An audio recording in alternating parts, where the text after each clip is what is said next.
সত্য বলার কারণে যদি আপনার চারপাশ খালি হয়ে যায় তাহলে আপনি বুঝে নেবেন আপনি এতদিন কিছু আবর্জনা আগলে রেখেছিলেন।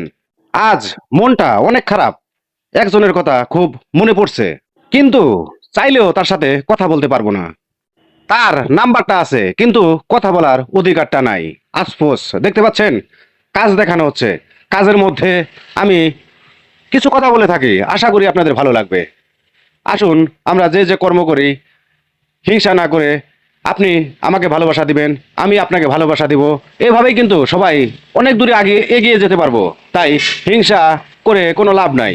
হিংসা করলে আপনারও লাভ হচ্ছে না, আমারও লাভ হচ্ছে না। তাই আসুন সবাই একসাথে মিলেমিশে কাজ করে যাই, একদিন সবাই অনেক দূর আগায় যেতে পারবো। দেখতে পাচ্ছেন নয়ন কন্ট্রাকশনের কাজ, নয়ন কন্ট্রাকশন, 7 মাইল বাজার, টেবুনিয়া, পাবনা। যদি ভালো লাগে তাহলে ভালোবাসা দিবেন, আমিও চেষ্টা করব আপনাদেরকে ভালোবাসা দেওয়ার জন্য। নয়ন কন্ট্রাকশন, 7 মাইল বাজার, টেবুনিয়া, পাবনা।